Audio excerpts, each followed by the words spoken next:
Ever since I was a little kid, I have always been fascinated with geography.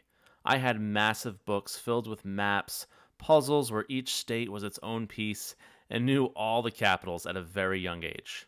I've always loved the unique difference in cultures of the 50 states in the US, truly believing that each has their own story to tell, each having beautiful locations to visit, and it's a true bucket list goal in life to step foot in them all one day. Currently, I'm at 38, so I'm getting there. Later in life, when I finally discovered my love for all things roller coasters, it was natural that one day I would do some videos combining the two topics. This will be the first of a 5-video series where I'll be ranking the states based on their roller coaster collection. It won't necessarily be based on quantity or quality alone, and I will try my best to combine the two. I'll essentially be answering the question of, if you were only confined to your state and could never leave, where would be the ideal place to live if you were a roller coaster enthusiast? As always, these lists are completely subjective and up for debate, and I'd be very curious to hear your own thoughts in the comments. So, without further ado, here is part 1 of 5, states number 50 through number 41 of the best roller coaster states in the US. If you are a roller coaster enthusiast in the United States, you would be happy to find out that we are blessed in that 47 of the 50 states have a currently operating roller coaster. Of course, that unfortunately means that 3 do not have a single coaster. So I'll be ranking these, quote, sad states based on what else there is to do to hopefully ease some of that depression. At number 50, I'll already apologize, we have the state of Delaware. You may have been the first to join the country, but you're last when it comes to roller coasters. And versus the other 2 coasterless states, you just don't have as much going for you. Especially being surrounded by New Jersey, Pennsylvania, Maryland, Virginia, states chock full of awesome coasters. If you're confined to just your state's borders, man, that's gotta hurt. Shout out Rehoboth Beach, though. I hear that's really nice. And hey, at least you get tax-free shopping, right? Delaware did actually have 6 roller coasters in its history, the most recent being a Zyklon Galaxy called Blue Diamond Streak, which was removed in 2007. But hey, look at the bright side. You've still received a new-to-you coaster, that being the 2004 Orient Express, more recently than Michigan's Adventure. At number 49 is a state that I have way more experience in than Delaware, and potentially why I may be a bit biased towards it, and that's our smallest state, Rhode Island. I grew up right over the border in Massachusetts, so Rhode Island has been, quite literally, a borderline home state for me. And I'm actually old enough to remember that Rhode Island used to have an amusement park called Rocky Point in Warwick, which closed in 1995. You can actually still find Rocky Point's Arrow Corkscrew at Wild Waves in Washington State. But alas, other than a few kiddie coasters here and there, they've been without a significant coaster for almost 30 years. But at least you still have the very underrated city of Providence to hang out in, and Newport is beyond gorgeous. Again, maybe I'm biased, but Rhode Island will always win over Delaware in that rivalry between the 2 smallest states. Number 48, the last of the coasterless states. And let's be honest, if there's a state to be stuck in without a roller coaster, it's Hawaii. It's probably one of the, if not the, most isolated place in the world to be if you're a roller coaster enthusiast. Are you really going to be complaining that much, though, in Hawaii, a place that quite literally looks like heaven?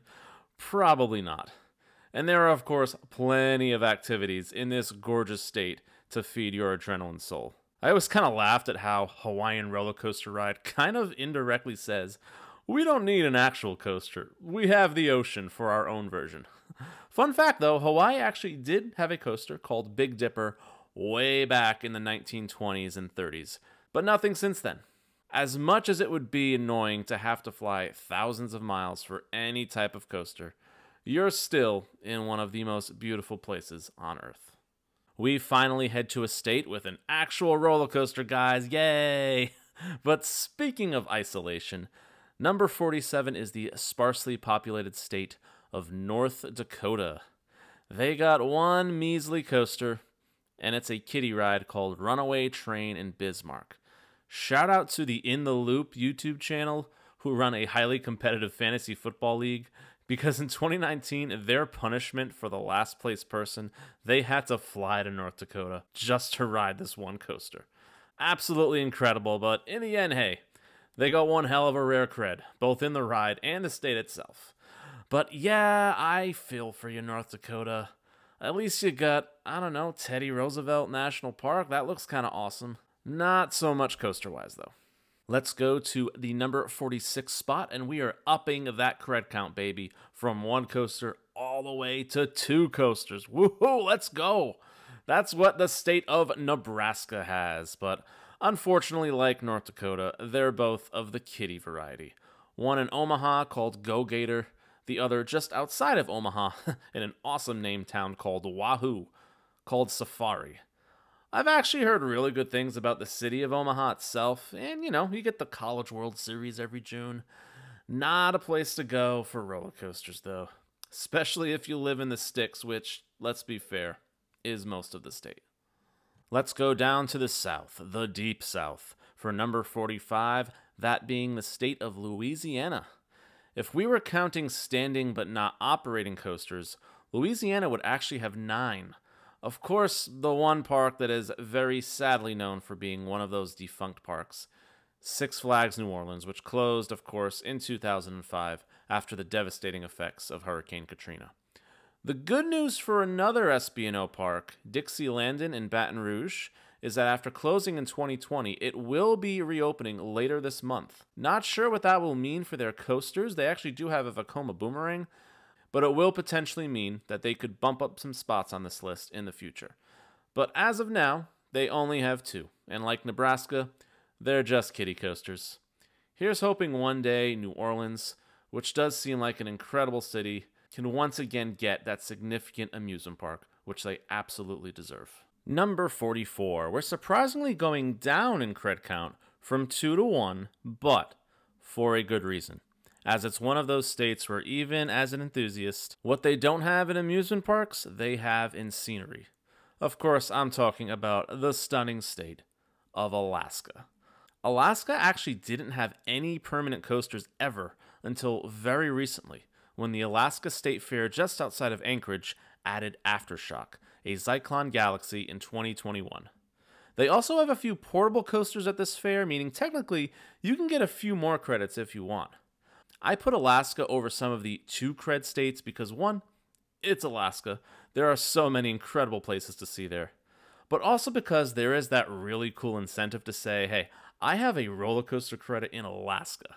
One that would potentially be the most northern roller coaster one can ride in the entire world. Staying up north for number 43, and that would be the 4th largest state in the country in terms of land, Big Sky Country, for Montana. Like Alaska, they just recently received a new coaster to up their count from 0 to 1, a mountain coaster in Flathead Lake just north of Missoula. And yes, I do indeed count mountain coasters not only for cred count, but in ranking these states, as this is the first coaster that actually has some legitimate thrills, as most alpine coasters do. Flathead Lake Alpine Coaster just opened last year in 2023, and as one would expect in Montana, the views and surrounding scenery look incredible. Of any other state, Montana probably is the most Alaska-like, as far as do you really need coasters with all this open country beauty around you? Probably not. But the fact that they just received this mountain coaster is a big, big win for Montana roller coaster enthusiasts. We're staying in the same general area for number 42, folks, heading over that border to the Grand Tetons in Wyoming. One of the places to go in this underrated state is Jackson Hole, known for great skiing, an alpine coaster named Cowboy Coaster, and dare I say, a pretty decent place to survive a cordyceps pandemic. Cowboy Coaster opened in 2015, and you know it has great views. You know the air blowing in your face is just a little fresher and cleaner than other places, and feels that much sweeter going down these mountain coasters. It is Wyoming's only coaster, unfortunately, but is thankfully one that can still provide both thrills and some beautiful views. And finally, we've come to the end of part 1, to a state with not one but two different alpine coasters. We're going back east to another beautiful state. Number 41 is Vermont. New Englanders who ski will be familiar with both Killington and Okemo Mountain, both located in the middle of the state and, in fact, just 22 minutes from each other. These coasters opened in 2015 and 2010, respectively, and if you like being surrounded by both the woods and those lovely green mountains, these are the rides for you, especially during those cherished New England autumns. So there it is, all part 1 of 5 for the best roller coaster states in the U.S. 10 down, 40 still to go. Thank you all so much for watching. I absolutely realized roller coaster wise, there wasn't too much to talk about for this first part.